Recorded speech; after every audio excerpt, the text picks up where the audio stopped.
The stagecoach wheels kicked up dust as it rattled into Winnetka, Nevada on a blistering August afternoon in 1878, and Matthew Dalton felt his heart hammer against his ribs when he saw the woman step down holding a bundle wrapped in faded blue cloth that moved with the unmistakable rhythm of breathing.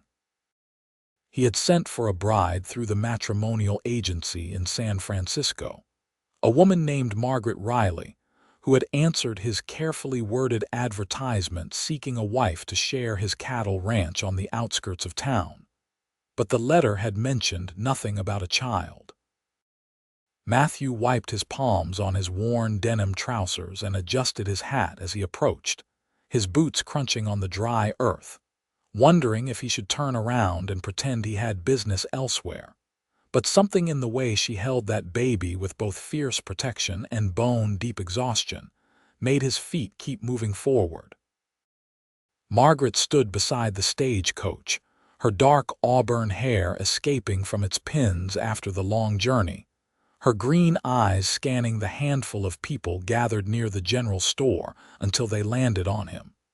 She knew immediately this was Matthew Dalton.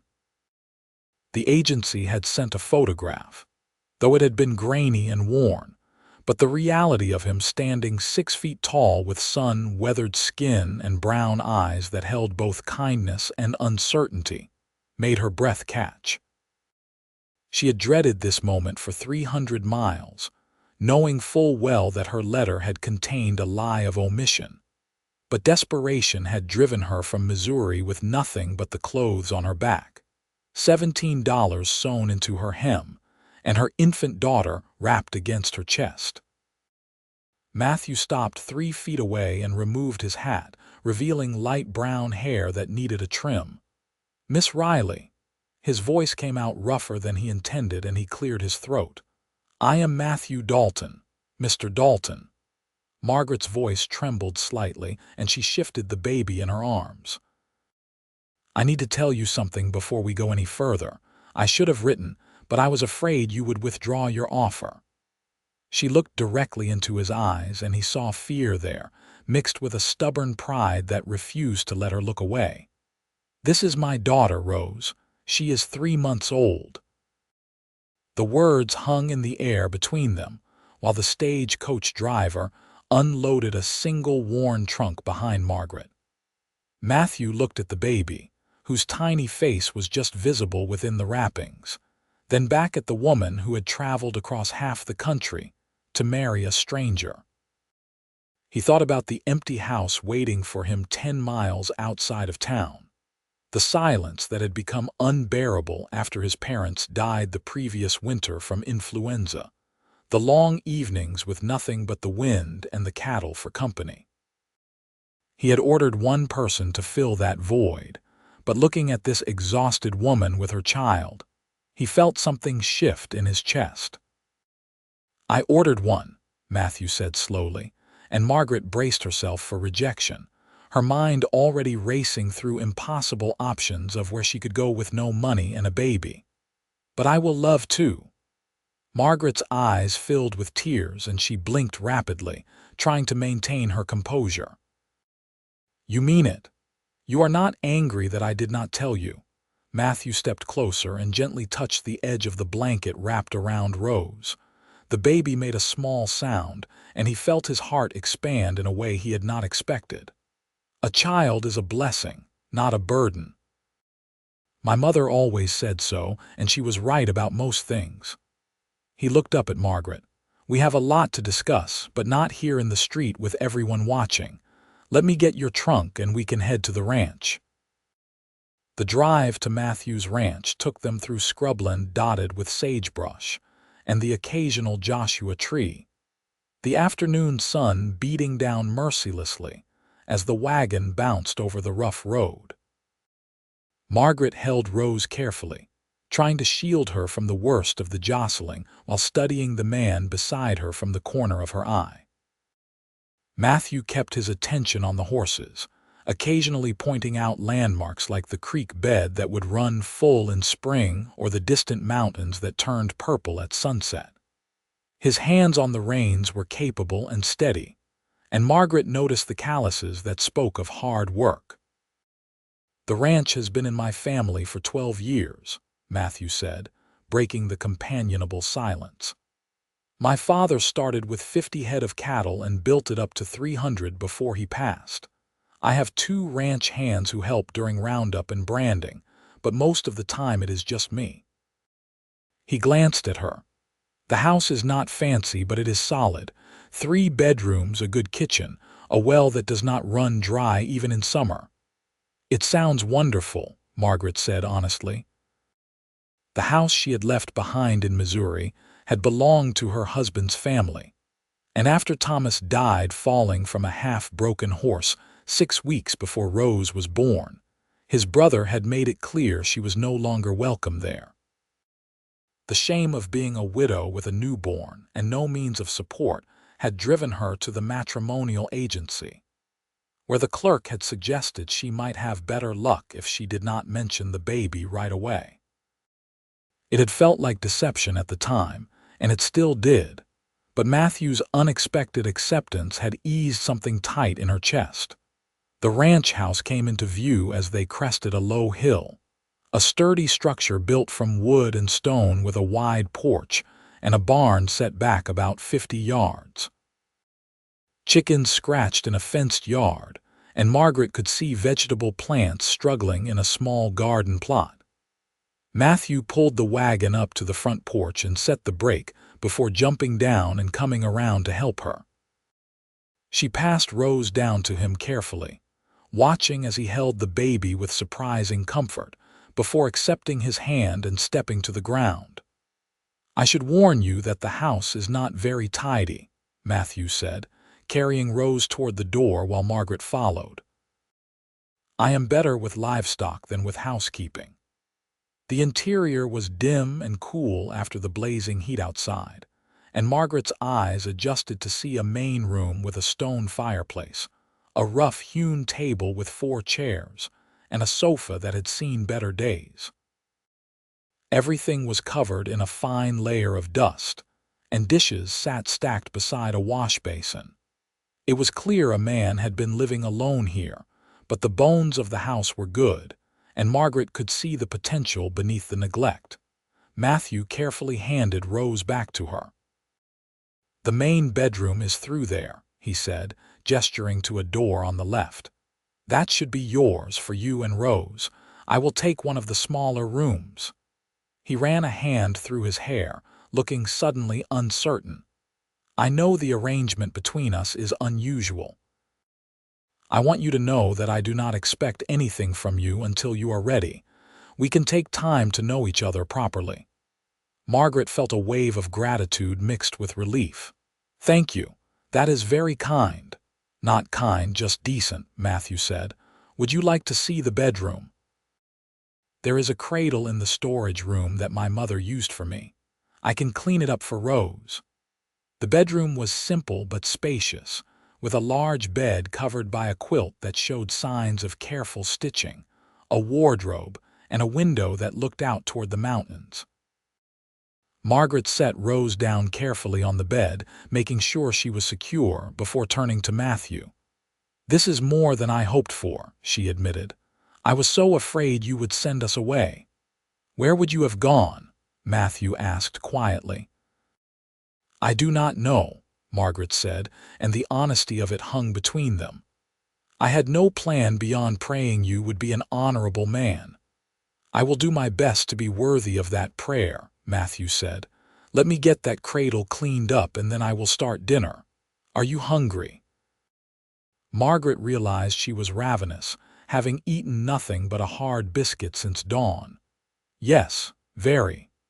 Over the next few weeks, they fell into a rhythm that felt both strange and natural. Margaret woke before dawn to feed Rose, and by the time the baby fell back asleep, she would find Matthew already outside tending to the animals.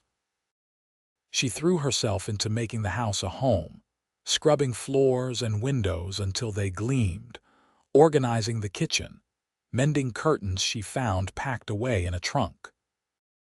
Matthew would come in for meals that improved dramatically from his previous diet of beans and salt pork, and they would sit across from each other at the table, making conversation that grew less awkward with each passing day. Matthew proved to be a man of unexpected gentleness. He would wash his hands carefully before asking to hold Rose, and Margaret would watch as he walked the baby around the room, talking to her in a low voice about the ranch and the cattle, and how she would probably be riding horses before she could walk properly. Rose seemed to recognize him, her tiny fingers grasping at his shirt, and Margaret felt something warm unfurl in her chest watching them together.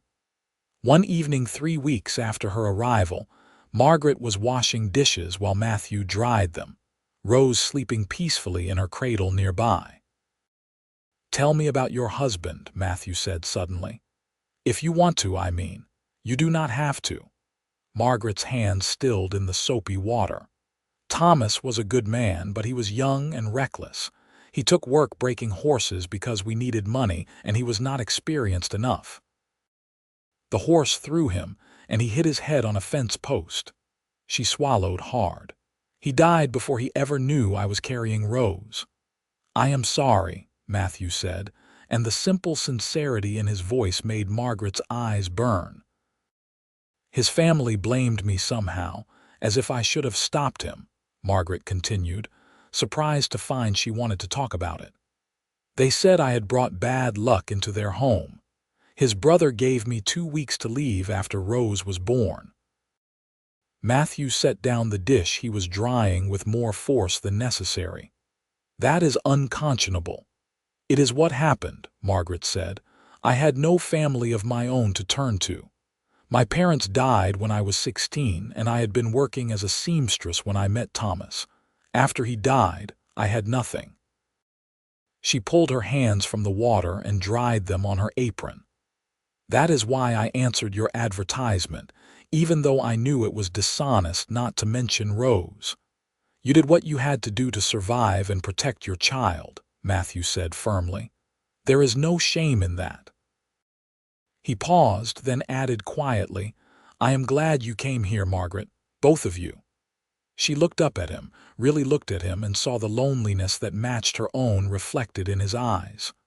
"I am glad too," she whispered. The summer heat gradually gave way to the cooler days of September, and Margaret found herself looking forward to the moments she and Matthew spent together. He taught her to ride the gentle mare he kept for going into town, and she would sometimes accompany him on short rides around the ranch with Rose secured in a sling against her chest. Matthew showed her where the cattle grazed, pointed out the property boundaries, explained his plans for expanding the herd next spring. Margaret shared her own dreams tentatively at first, mentioning how she had always wanted to keep bees for honey, and was surprised when Matthew said they could send away for supplies to start a hive come spring. They still slept in separate rooms, and Matthew had not tried to kiss her or push for more, but Margaret became increasingly aware of him in ways that made her cheeks flush. The way his shirt stretched across his shoulders when he lifted hay bales, the sound of his laugh when Rose grabbed his nose, the gentle way he touched her elbow when helping her over rough ground. She had married Thomas when she was 19, barely knowing him, driven by girlish infatuation and the need to escape her seamstress job. What she felt growing for Matthew was different, deeper, built on shared meals and quiet conversations, and the way he sang nonsense songs to Rose when he thought Margaret could not hear. October brought the first real cold snap, and Matthew spent several days reinforcing the barn and making sure they had enough firewood stacked. Margaret preserved vegetables from the garden and made plans for what she would plant next year. One afternoon, while Matthew was in town buying supplies, she was hanging laundry when she heard horses approaching fast. Her heart jumped into her throat as 3 men rode into the yard, rough, looking with guns on their hips and eyes that made her skin crawl. "Afternoon, madam," the leader said, not bothering to dismount. He was older, with a scar running down his left cheek and tobacco-stained teeth. "We are looking for fresh horses. Ours are about done in." "This is a cattle ranch, not a horse trader," Margaret said, trying to keep her voice steady. "You will need to go into Winnetka for that." "Now, that is not very hospitable," another man said, this one younger with mean eyes. "Maybe we will just take what we need." Margaret's hand moved instinctively toward the laundry basket where she had hidden Matthew's pistol, a habit he had insisted she develop for protection. "I said no, you need to leave." The leader laughed, a sound without humor. "You hear that, boys? The lady wants us to leave." He started to dismount, and Margaret pulled the pistol free, cocking it with shaking hands. "I mean it," she said, pointing the weapon at him. "Get off this land." The man froze, then slowly raised his hands in mock surrender. "Easy now, we do not want trouble." "Then ride on," Margaret said firmly, though her heart was pounding so hard she thought they must be able to hear it. The thunder of hooves made all of them turn, and Matthew came racing into the yard on his horse, his own rifle already in his hands. "The lady told you to leave," he said, his voice harder than Margaret had ever heard it. "I suggest you listen." The three men looked at Matthew, then at each other, calculating odds. Finally, the leader spat in the dirt and remounted his horse. "We are going. No need to get excited." They turned their horses and rode off at a trot, and Matthew kept his rifle trained on them until they disappeared over the hill. He dismounted quickly and strode to Margaret, who was still holding the pistol with white-knuckled hands. "Are you all right? Did they hurt you?" "I am fine," Margaret said, and then suddenly she was not fine at all, her hands shaking so badly that Matthew gently took the gun from her. "I was so frightened. I thought they were going to take the horses, or worse." Matthew pulled her into his arms without thinking, and Margaret pressed her face against his chest, breathing in the scent of leather and sage and something uniquely him. "You were so brave," he murmured into her hair. "I saw you from the road, standing there facing them down." My heart nearly stopped. They stood like that for a long moment before Margaret pulled back slightly to look up at him. "I was terrified they would come into the house where Rose was sleeping. You protected her.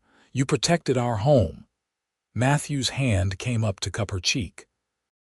"Margaret, I know we agreed to take things slowly, but I need you to know something.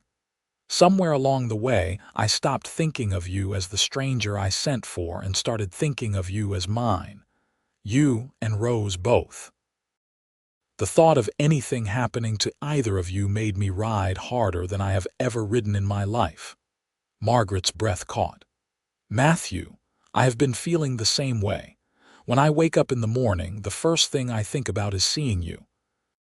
When you hold Rose, I feel like my heart might burst. I did not expect this when I came here."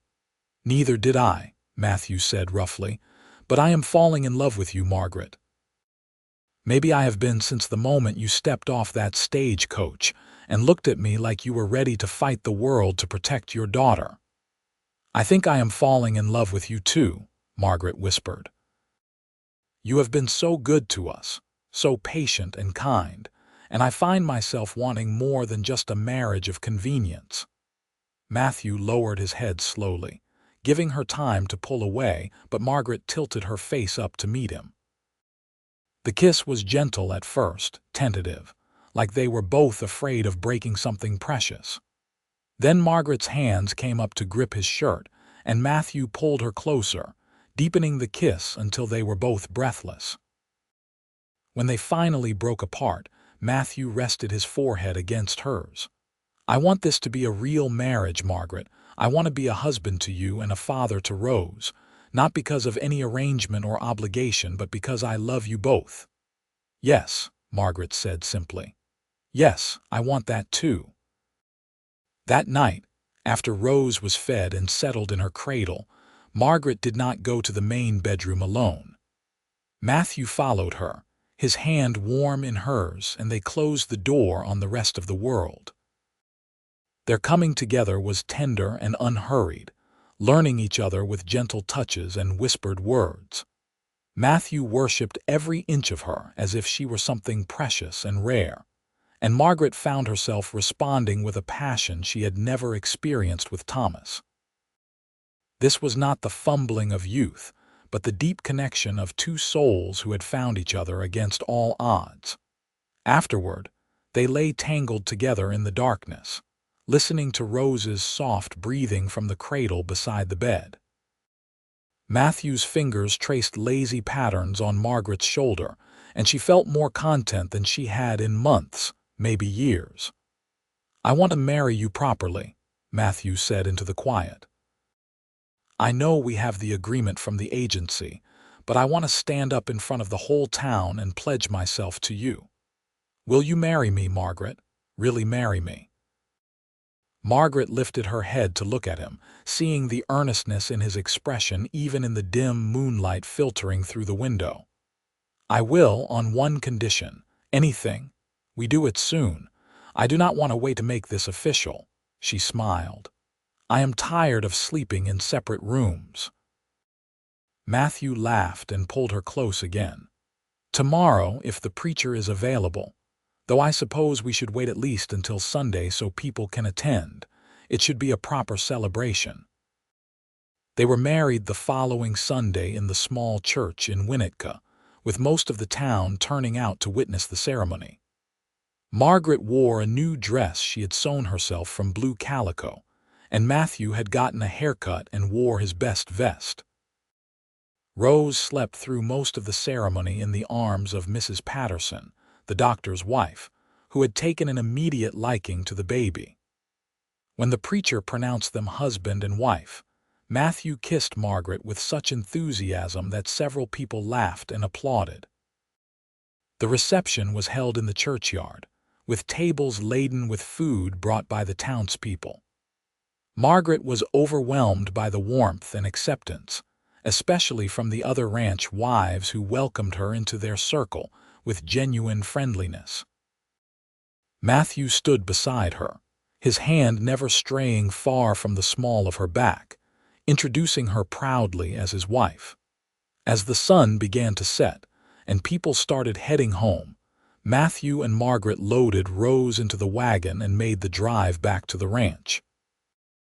The sky was painted in shades of orange and purple, and Margaret leaned against her husband's shoulder, feeling like the luckiest woman in Nevada. "Happy?" Matthew asked, pressing a kiss to the top of her head. "Happier than I have been in a very long time," Margaret replied honestly. "I feel like I have finally come home." The winter that followed was harsh, with snow piling up and temperatures dropping low enough to freeze the water in the troughs. Matthew and Margaret worked together to keep the ranch running, and Margaret learned how to help with the livestock when the cold was too bitter for Matthew to handle everything alone. She would bundle Rose in blankets and bring her to the barn, where the baby would watch everything with wide eyes while her parents worked. On Christmas morning, Matthew presented Margaret with a small wooden box he had carved himself, the lid decorated with an intricate pattern of flowers. Inside was a silver locket on a chain, and when Margaret opened it, she found a tiny curl of Rose's hair on one side and a piece of paper with Matthew's handwriting on the other, reading simply, "My heart belongs to you both." Margaret's gift to Matthew was more practical, but no less heartfelt. She had knitted him a new scarf and gloves, but she had also spent weeks working on a quilt pieced from fabric scraps, each square telling a story of their life together. There was blue from her traveling dress, brown from Matthew's old work shirt, yellow from the curtains she had mended, white from Rose's baby gown. When Matthew unfolded it and saw what she had created, his eyes grew suspiciously bright. "This is beautiful," he said, running his hand over the careful stitches. "You have taken all these pieces of our lives and made something whole and warm." "That is what you did for us," Margaret said softly. You took two people who were broken and alone and made us whole." They spent the rest of the day in contented domesticity, cooking a special meal together and playing with Rose, who was growing more alert and responsive every day. That evening, after Rose was asleep, they made love in front of the fireplace on their new quilt, the wind howling outside but unable to touch the warmth they had created together. Spring came slowly to Nevada, the snow melting to reveal brown earth that gradually turned green with new growth. Matthew began the work of expanding his herd, and Margaret started her beehive with supplies Matthew had ordered from San Francisco. She also discovered she was pregnant, a realization that filled her with both joy and trepidation. What if something goes wrong? She asked Matthew one night, her hand resting on her still flat belly. "I lost so much before I came here. What if I lose this too?" Matthew gathered her close, his hand covering hers on her stomach. "We will face whatever comes together," he promised. "But I believe this baby is going to be healthy and strong, just like Rose, just like you." The pregnancy progressed smoothly, though Margaret dealt with bouts of nausea that had her running for the wash basin at odd hours. Matthew was endlessly patient, holding her hair back and bringing her peppermint tea that Mrs. Patterson swore would help settle her stomach. Rose, now 9 months old and crawling everywhere, seemed fascinated by the changes in her mother, patting Margaret's growing belly with chubby hands. Summer brought the roundup, and Matthew hired extra hands to help drive the cattle to market. Margaret insisted on cooking for the crew, despite Matthew's protests that she should be resting. She enjoyed the activity, the camaraderie of the men, the way Matthew would catch her eye across the yard and smile like they shared a wonderful secret. One of the hired hands, a young man named Billy, proved particularly helpful with Rose, entertaining her with silly faces and songs when Margaret needed her occupied. "You are good with children," Margaret told him one afternoon as she watched him build a tower of wooden blocks for Rose to knock down. "I am the oldest of 7, Billy said with a grin. "Plenty of practice." "You will make a good father someday," Margaret said. "I hope so, madam," Billy replied. "Though I would have to find a woman willing to marry me first, and that seems about as likely as finding gold in the creek bed." Margaret laughed. "You are young yet. Give it time." In late October, Margaret went into labor 3 weeks earlier than expected. Matthew sent Billy racing into town for Mrs. Patterson while he stayed with Margaret, trying to hide his fear behind a calm facade. The labor was long and difficult, and there were moments when Matthew thought he might lose his mind from helplessness. But when he finally heard the sharp cry of a newborn, he felt his knees go weak with relief. Mrs. Patterson emerged from the bedroom with a smile on her face. "You have a son, Matthew. A healthy boy with a good set of lungs." Matthew rushed into the room to find Margaret exhausted but smiling, holding a red-faced infant against her chest. "Matthew, meet your son," she said softly. He approached slowly, almost reverently, and looked down at the tiny person they had created together. The baby had a shock of dark hair and was waving his fists angrily at the indignity of being born. "He is perfect," Matthew whispered, leaning down to kiss Margaret's forehead. "You are amazing." "I love you so much." "I love you too," Margaret said. "What should we name him?" They had discussed names throughout the pregnancy, but now, looking at their son, Matthew felt certain.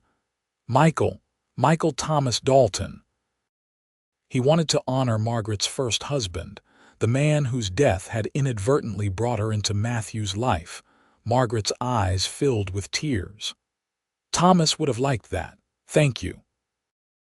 Rose was brought in to meet her baby brother, and though she was not quite sure what to make of the squirming bundle, she seemed pleased to be included. Matthew held his 2 children, one in each arm, while Margaret watched with a full heart.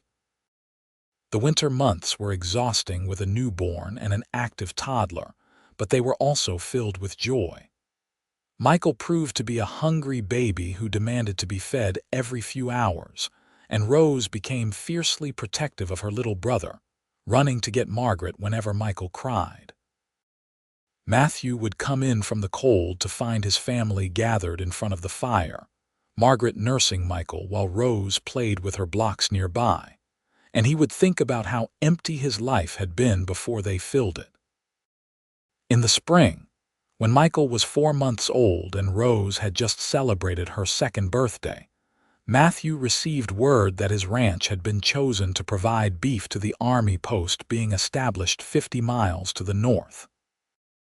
It was a lucrative contract that would secure their financial future, and he came home eager to share the news with Margaret. "This means we can build onto the house," he said excitedly, pulling her into a dance around the kitchen while she laughed.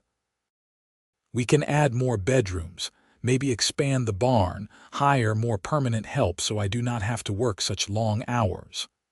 "Let us not get ahead of ourselves," Margaret said, but she was smiling. "Though another bedroom would be wonderful, Michael will not fit in the cradle much longer." They began construction in early summer, hiring a crew from town to build an addition onto the house. The noise and disruption made life chaotic, but Margaret thrived on planning the new spaces. She designed a larger bedroom for her and Matthew, a nursery for Michael, and a room for Rose that the little girl was beyond excited about. One afternoon, while Margaret was discussing window placement with the foreman, Rose toddled out into the yard where Matthew was working with one of the young carpenters. Margaret followed, ready to scoop her daughter up, but stopped when she saw Matthew swing Rose onto his shoulders, the little girl shrieking with delight. "Higher, Papa," Rose demanded, and Matthew obliged, bouncing her gently while she gripped his hair.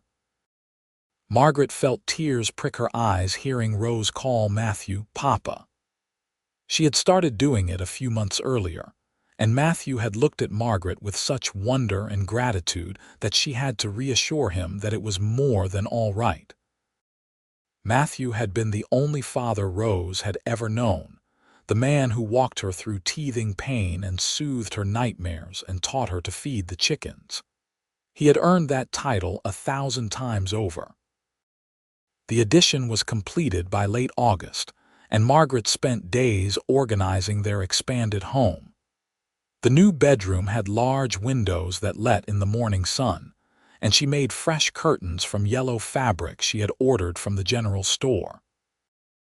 Rose's room was painted a soft green, and Matthew built her a small bed frame that sat low to the ground so she could climb in and out safely. The nursery had shelves for Michael's few clothes and toys, and a rocking chair by the window where Margaret could nurse him while looking out over the ranch. "We should celebrate," Matthew said one evening after the children were asleep. "Invite people out for a party to show off the house." "That sounds wonderful," Margaret agreed. "It has been too long since we had a proper gathering." They held the party on a Saturday in early September, with neighbors and friends coming from as far as 20 miles away.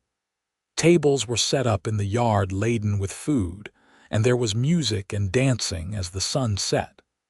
Matthew kept Margaret close, proud to show off both his home and his family. Rose charmed everyone with her attempts at dancing, and Michael was passed from arm to arm by the women who cooed over how much he had grown.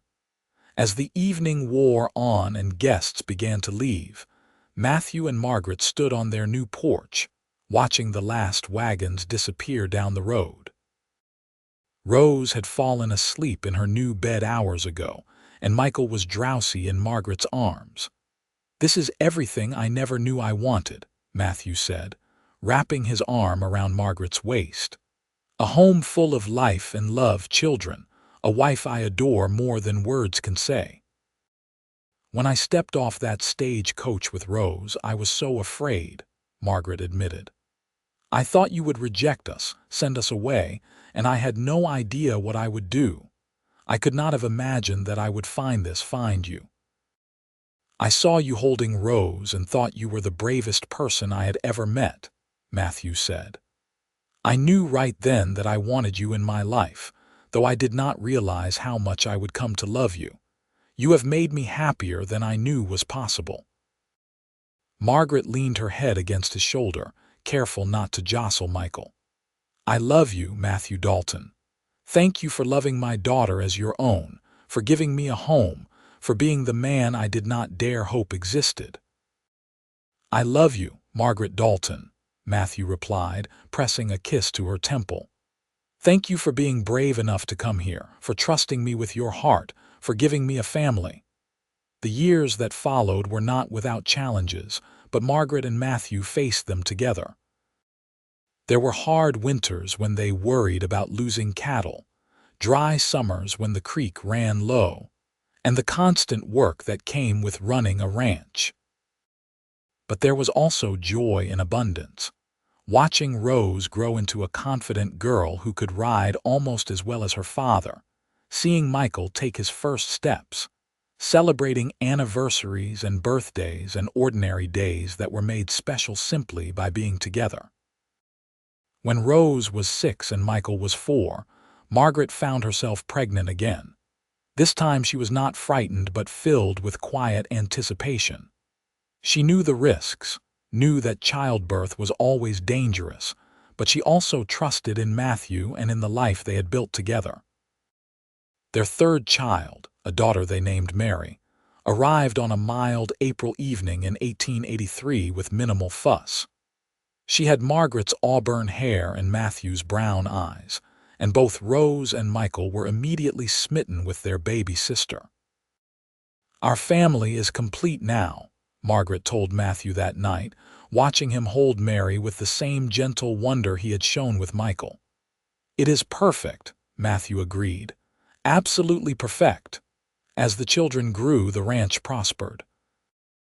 The Army contract continued, providing steady income, and Matthew's reputation for quality cattle spread throughout Nevada. They hired 2 permanent ranch hands, which allowed Matthew to spend more time with his family. He taught Rose and Michael to ride, to rope, to understand the land and the animals they cared for. Margaret maintained her beehives, selling honey in town and trading jars for goods they needed. She also took in sewing occasionally, more for the pleasure of the work than the income. Rose proved to have a natural way with horses, and by the time she was 10, she could gentle a skittish foal better than men twice her age. Michael was more interested in the business side of ranching, asking Matthew endless questions about contracts and negotiations, and how to judge the quality of beef cattle.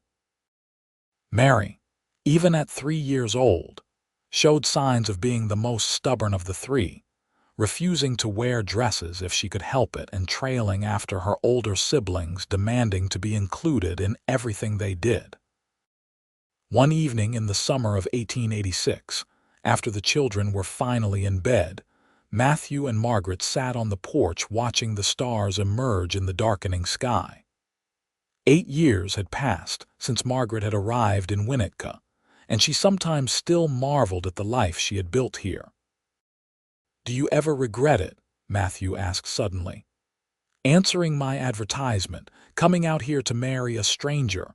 Margaret looked at him, at the face she knew as well as her own, lined now with years of sun and wind but still handsome to her eyes. "Never," she said firmly. "Not once. This life, this family, it is more than I ever dreamed possible." "I think about that day constantly," Matthew admitted. "How close I came to turning away when I saw you had Rose. I was frightened and uncertain, and I almost let that fear win." "But you did not," Margaret said, taking his hand. "You chose love instead of fear. You said you ordered one but would love 2, and you have kept that promise every single day since." "It was the easiest promise I ever made," Matthew said. "Rose is my daughter in every way that matters, just as Michael and Mary are. You are all mine and I am yours." They sat in comfortable silence for a while, listening to the night sounds of the ranch. Finally, Margaret spoke again. Rose has been asking about her birth father lately. She is old enough now to understand that you did not always know her. What have you told her? Matthew asked, his voice carefully neutral. The truth. That Thomas was a good man who died before she was born, and that you are the father who has loved her and raised her. I told her she was lucky to have had two fathers who cared for her, even if she never got to meet one of them. Margaret squeezed his hand. She said she was glad you were her papa because you taught her to ride, and you made the best pancakes, and you always knew how to fix things when they were broken. Matthew's eyes grew bright with unshed tears. That girl has my whole heart. She knows, Margaret assured him. They all know how much you love them. As Rose grew into a young woman, she showed no interest in leaving the ranch for town life or marriage. She was content working alongside her father and the ranch hands, and Matthew relied on her judgment increasingly as the years passed. Michael, now a gangly 13-year-old, was already talking about expanding their operation, buying adjacent land, breeding better stock. Mary, at 10, had finally consented to occasionally wearing dresses, but only under protest, and never when there was work to be done.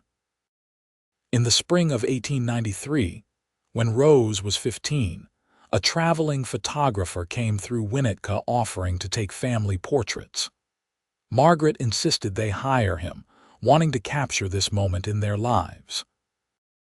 They all dressed in their Sunday best, though Mary grumbled the entire time, and posed in front of the house Matthew had built and expanded over the years.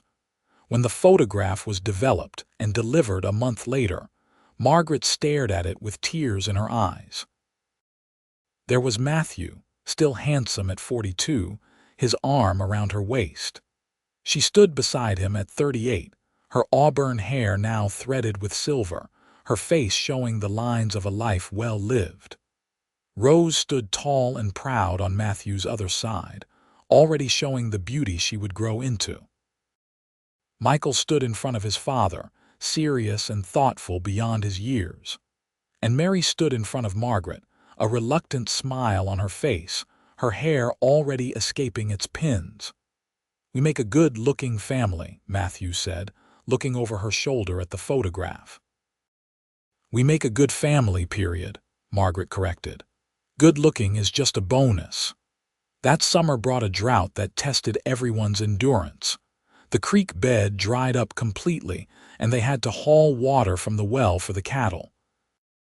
Several neighboring ranches lost significant portions of their herds, and there was talk that some families might have to give up and move on. Matthew worked himself to exhaustion trying to keep his cattle alive, and Margaret worried about him constantly. One particularly hot night, Margaret woke to find Matthew's side of the bed empty. She rose and found him sitting on the porch, his head in his hands. She sat beside him silently, waiting. "I am afraid I am going to lose everything," Matthew finally said. "The cattle are dying, Margaret. I lost 10 head just today. If this drought does not break soon, we could lose the whole herd." "Then we will start over," Margaret said firmly.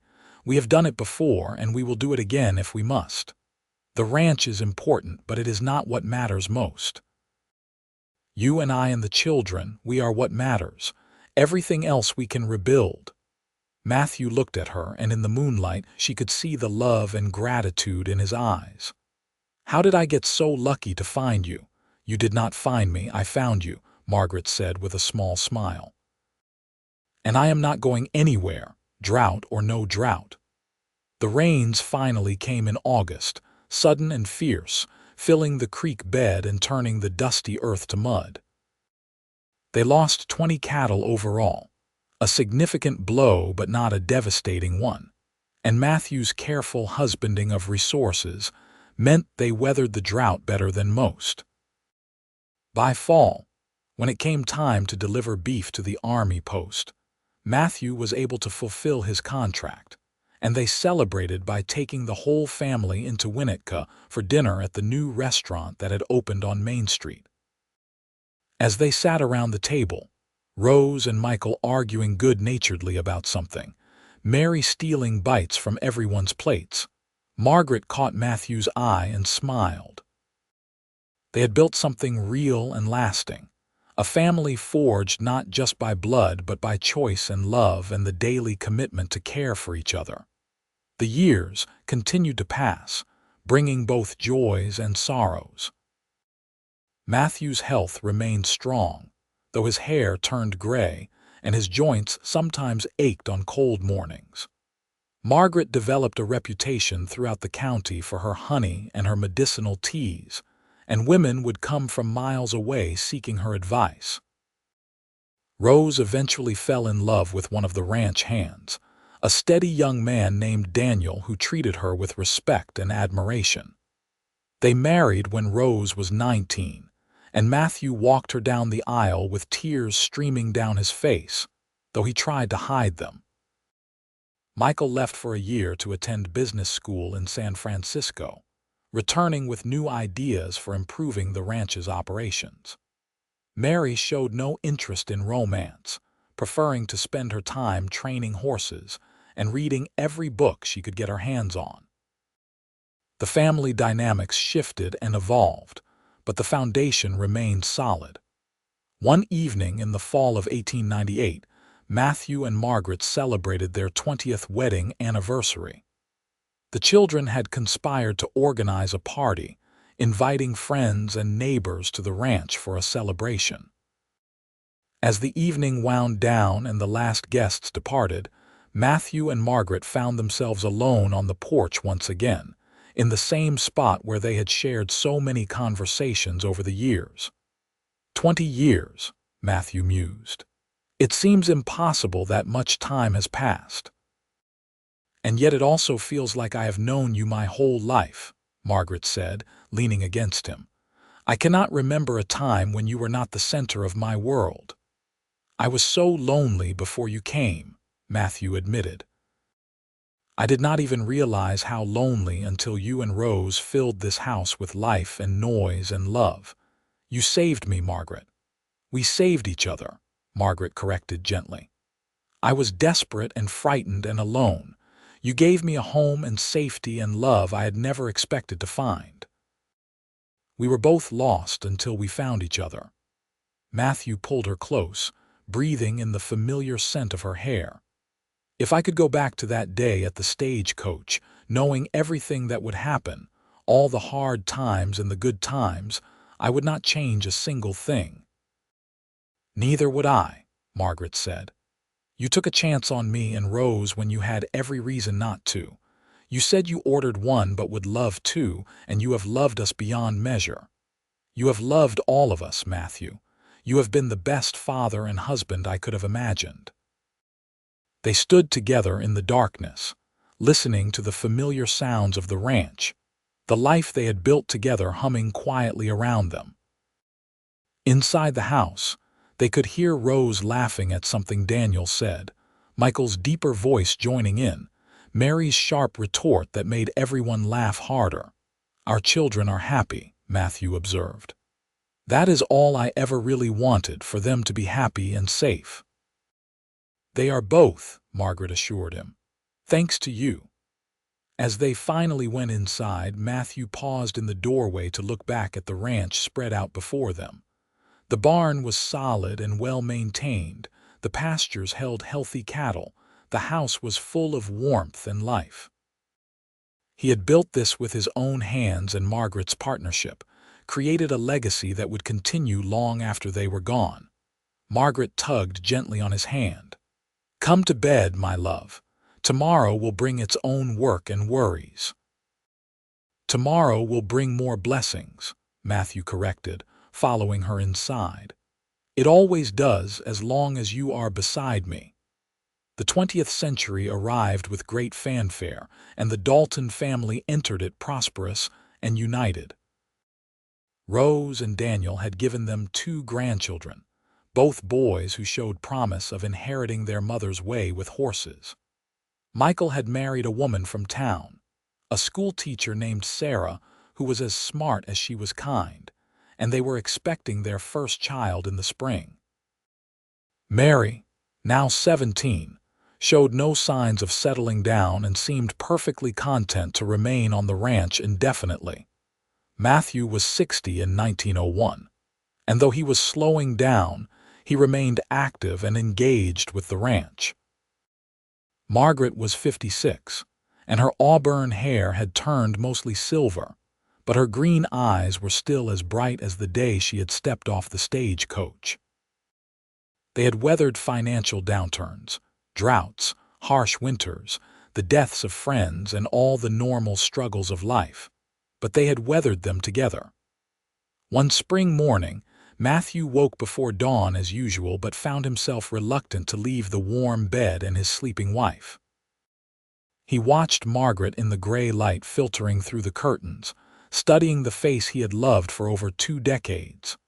She was still beautiful to him, every line and silver hair a testament to the life they had shared.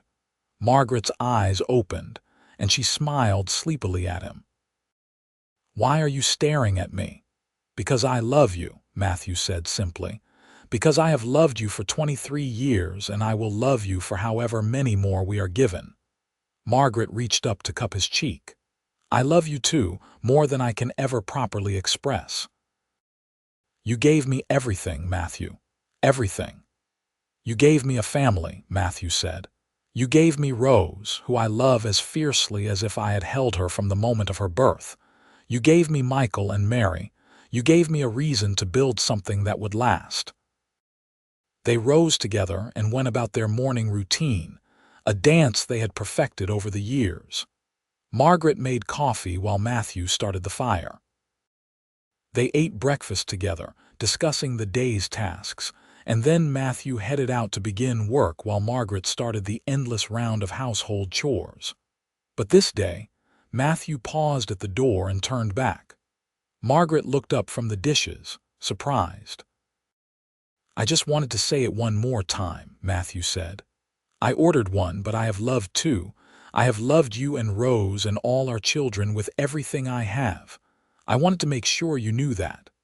Margaret crossed to him and kissed him gently. "I have always known. And I have always loved you just as fiercely. Now go on, before the day gets away from us." The seasons continued their endless cycle, and the Dalton family continued to thrive.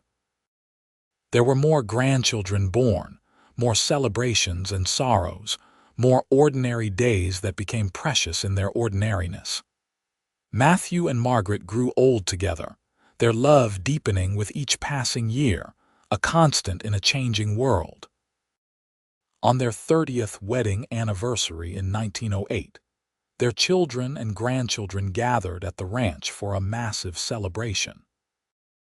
Matthew and Margaret stood together in the midst of the chaos and noise, grandchildren running underfoot, their adult children arguing over who would carve the roast, and felt overwhelmed with gratitude. 30 years, Margaret marveled. "How is it possible that we have been married for 30 years? Best 30 years of my life," Matthew said, pulling her close despite the audience. "Every single day with you has been a gift." Rose approached with her 2 sons and a daughter born the previous year. "Papa, Mama, we have something for you," she gestured, and Michael brought forward a large frame covered with a cloth. "We all worked on this together. Even the grandchildren helped." They unveiled a large, intricately embroidered piece that took Margaret's breath away. It showed the Dalton ranch in careful detail, with every building and tree lovingly rendered. But more than that, it showed their family, all of them, stitched in silk thread. There was Matthew and Margaret in the center, surrounded by their children and grandchildren, all connected by threads of gold. "It is beautiful," Margaret whispered, tears streaming down her face. "Thank you, all of you." "It is our family tree," Mary explained, though she looked embarrassed by the sentimentality. "We wanted you to see what you built, what you created when you chose to love each other." Matthew could not speak, too overcome with emotion. He simply pulled his children and grandchildren close, Margaret at his side, and let the love wash over him. As the years advanced into the 1910s, Matthew and Margaret slowed down considerably but remained sharp and engaged. The ranch was largely run by Michael now, with significant help from Rose and Daniel, but Matthew still consulted on major decisions. Margaret spent her days with her grandchildren, teaching the girls to sew and cook, telling all of them stories about the old days, about how their grandfather had seen her with a baby and chosen to love them both.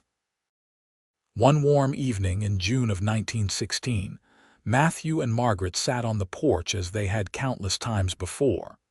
They were both in their 70s now, their bodies worn but their spirits still strong. They held hands, watching the sun set over the ranch they had built together. "Do you remember that first day?" Margaret asked softly. "When I stepped off the stagecoach with Rose?" "I remember every detail," Matthew replied. "You were so beautiful and so frightened and so determined. I fell a little bit in love with you right then, though I did not know it yet." "You could have turned us away," Margaret said. "You would have been justified. I had lied to you by omission." "You did what you had to do to survive," Matthew said, as he had said so many times over the years. "And I am grateful every day that you did, because it brought you to me." He squeezed her hand gently. "I meant what I said that day, Margaret. I ordered one, but I have loved 2 and then 3 and then 5 and now all these grandchildren. You started it all by being brave enough to come here." "You were brave enough to accept us," Margaret countered. "Brave enough to love a woman you did not know and a child who was not yours by blood. You have been the best man I have ever known, Matthew Dalton." They sat in comfortable silence as the stars began to emerge, the same stars that had watched over their courtship, their marriage, the building of their family. The ranch was quiet around them, everyone settled for the night, but they could hear the soft sounds of life continuing, the legacy they had built together. "I am tired," Matthew admitted quietly. "These old bones are ready for rest." "Then let us go to bed," Margaret said, rising slowly and helping him up. "We will face another day together tomorrow, just as we always have." They walked inside together, their steps slow but steady, and made their way to the bedroom they had shared for 38 years. As they lay down together in the darkness, Matthew pulled Margaret close, her head resting on his shoulder just as it had thousands of nights before. "I love you," Matthew whispered into her hair. "I have loved you from the moment you trusted me with your heart." "I love you too," Margaret replied. "Thank you for being my home, my heart, my everything." They fell asleep in each other's arms, and when morning came, they woke together as they had for decades. There was work to be done, grandchildren to spoil, a life to continue living. But they faced it all together, as they always had, as they always would for whatever time they had remaining. The years that followed were gentle ones, filled with quiet contentment. Matthew and Margaret watched their grandchildren grow, celebrated more weddings, welcomed great-grandchildren.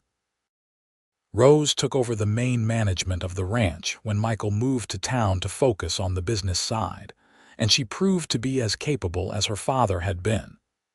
Daniel supported her completely, their marriage as strong as her parents'. In the spring of 1920, Matthew fell ill with pneumonia.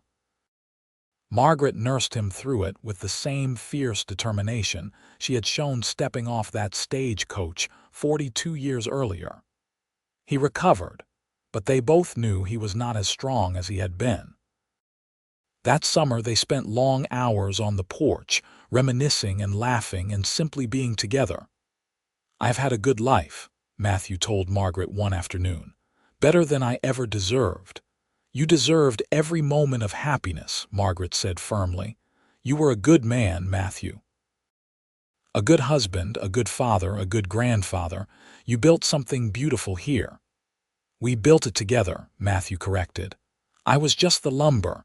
You were the architect who made it a home." As autumn painted the Nevada landscape in shades of gold and brown, Matthew's health began to fail more noticeably. He could no longer walk to the barn, could barely make it to the porch. Margaret stayed by his side constantly, reading to him, talking with him, holding his hand. One October evening, with the whole family gathered around, Matthew looked at each of his children and grandchildren in turn, his eyes finally resting on Margaret. "I need you all to promise me something," he said, his voice weak but clear. "Promise me you will take care of each other. Promise me you will remember that family is everything." They all promised through tears, and Matthew seemed satisfied. He looked at Rose, now 42 years old, with silver threading her dark hair. "You have been my daughter since the moment I first held you. I want you to know that." "You have been my father always," Rose replied, kneeling beside his bed.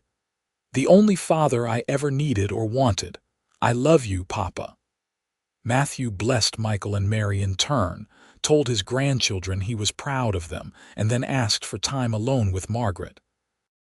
The family filed out reluctantly, leaving the couple who had been together for 42 years alone in the gathering dusk. "I am not afraid," Matthew told Margaret, who sat on the bed beside him. "How can I be afraid when I have lived such a full life?" "I am afraid," Margaret admitted, tears streaming down her face. "I do not know how to exist in a world without you. You will do it the same way you have done everything else," Matthew said, reaching up to touch her face. "With courage and grace and fierce love. You will live, Margaret, for our children and grandchildren. You will tell them stories about us, about how we found each other against all odds." "I love you so much," Margaret sobbed. "You have been everything to me." "And you to me," Matthew whispered. "You and Rose, walking toward me all those years ago, changed my entire life. I ordered one, but I loved too, and that love multiplied into this beautiful family. Promise me you will remember that." "I promise," Margaret said. "I will remember every moment we shared." Matthew died peacefully that night, with Margaret's hand in his, surrounded by the love he had cultivated over a lifetime. The whole town turned out for his funeral, a testament to the respect and affection he had earned. He was buried in the small cemetery outside Winnetka, and Margaret stood at his grave with her children around her, feeling like half of herself had been buried with him. But she remembered her promise. Margaret lived on for another 8 years, surrounded by her ever-growing family. She told stories about Matthew constantly, making sure the younger generations knew about the man who had chosen to love an unexpected child, who had built a ranch and a legacy through hard work and kindness. She told them about that first day, how she had been so frightened and he had been so brave, how he had looked at her holding Rose and said he ordered one but would love two. When Margaret died peacefully in her sleep in 1928 at the age of 83, she was buried beside Matthew. Rose, now 50 years old, stood at her mother's grave with her own children and grandchildren around her and told the story one more time. "My mother came here with nothing but me and hope," Rose said. "My father saw us and chose love over fear. They built this family through that choice, through their commitment to each other and to us. We honor them by continuing what they started, by loving each other as fiercely as they loved us." The Dalton Ranch continued to thrive for generations, passed down through the family Matthew and Margaret had created. The story of how they came together became family legend, told and retold to each new generation. The photograph from 1893 hung in the main house, a reminder of where they had come from. The quilt Margaret had made that first Christmas was carefully preserved, each square telling its story. Rose lived to be 87. dying in 1952, having seen her family grow to include great-great-grandchildren.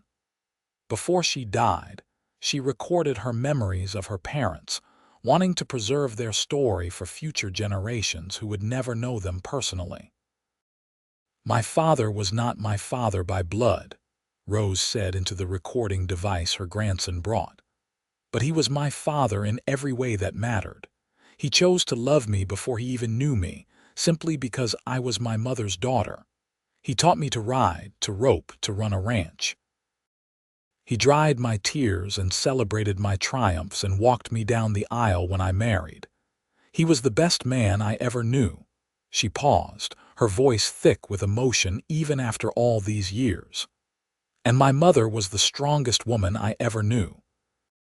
She traveled across the country alone with a baby, risked everything on the hope that a stranger would be kind, and built a life through sheer determination and love.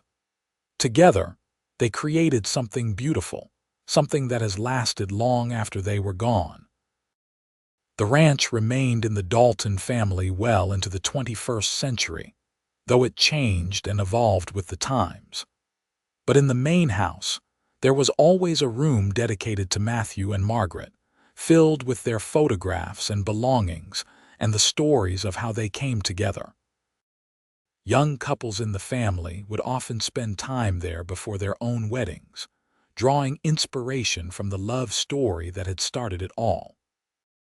The town of Winnetka, Nevada grew and changed over the decades, but old-timers still told stories about Matthew Dalton and his mail-order bride who arrived with a baby. They talked about the love that had been evident to everyone who saw them together, the family they had built, the legacy they had left. The story became part of the town's history, a reminder that love could bloom in the most unexpected places, that families were built through choice as much as blood. And somewhere, in whatever place souls go when their earthly journey is done, Matthew and Margaret Dalton remain together, their love story complete but never forgotten, living on in the hearts and lives of all those who came after them. The cowboy who had ordered one but loved two had created a legacy that would endure for generations, all because he had been brave enough to choose love when fear would have been easier.